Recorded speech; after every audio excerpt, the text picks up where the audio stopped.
Hello guys, magandang tanghali. Kakaalis lang ng mga anak ko. Hinatid ni lolo niya. Hinatid ni lolo nila sa school. Kain tayo. Pinauna ko kasi muna sila kumain bago ako nasikaso ko muna sila. Pasok kantog. Luto ko to kagabi.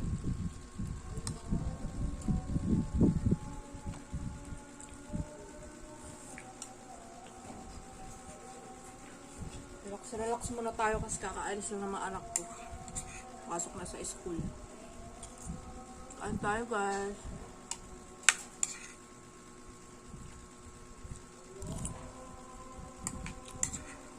Sawag nito ano lang. Pechay, kikiam, tsaka squid ball. Tapos yung kanton, binili ko lang dyan sa tindahan. Pagkain namin kagabi. Tapos kanina umaga, almusal din namin. Tapos abot pa siya ng tanghalian. Ng bata ulam yung lumpiang Shanghai yung nabibili lang. Tsaka balot na. Tapos nagbawa din sa atin ng kanin. Lumpiang Shanghai din yung ulam niya. Diyan hindi na nagbabaong kanin yan eh. Biscuit lang. Kasi saglit lang yung pasok nila. Mamaya uwian nila. May pusa na naman pumasok. Ko, pasok ka ng pasok dito. Boxing kita ngayon dyan. 2:30 uwian nila. Mamaya, alas 2, akyat na ako. Punta na ako sa school nila. Sunduin ko siya.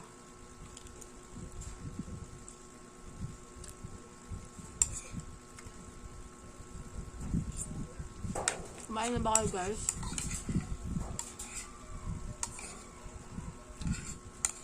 Ano ulam niyo?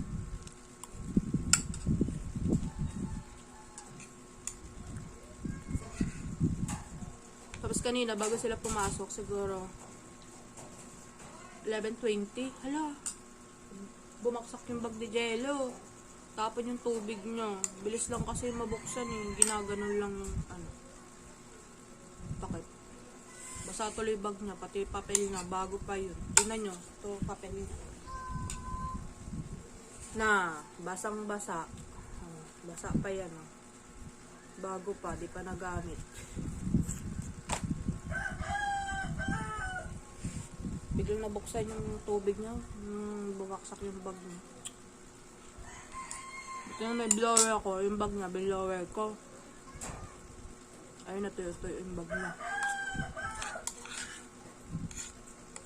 Buti na may extra pa akong papel niya. Dahil pala hindi ko papadala sa kanya lahat ng papel niya, no? Para kung sakaling matapon man yung tubig niya, di basa lahat ng papel niya. Yung pala gagawin. Buti na lang bago, nakaka-stress talaga yun. Kung bago pumasok tapos basang-basa yung gamit niya. Excited pa naman siya ngayon pumasok kasi may pasok na. May tuhin-tuhin na yung ulan. Buti nagawan ko ng paraan, binlower ko yung bag niya. Andyan yung lolo niya. Hatid na sila sa school. Naku, buti na lang di na umulan ngayong tanghali, no? Kanina ulan-ulan pa eh.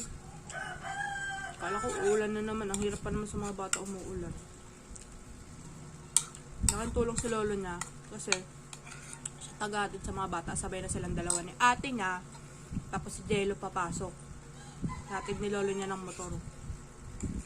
Eh si Jello, hatid na lang ni ate niya sa room niya.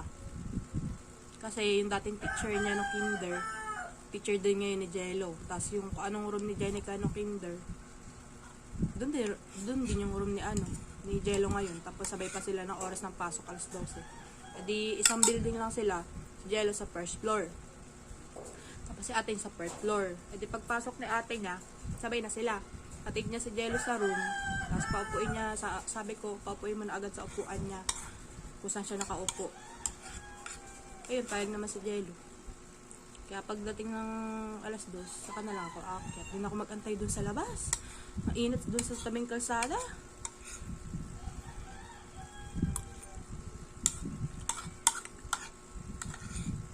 Yakit na lang ako mamaya. Sunduin ko siya.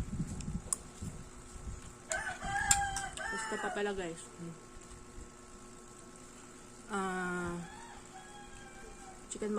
Chicken macaroni salad. Mamaya ko pa ito ipopost.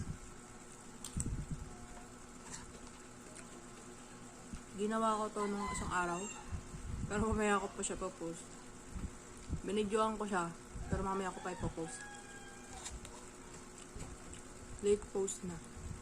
Isang araw ko pa ito ginawa eh.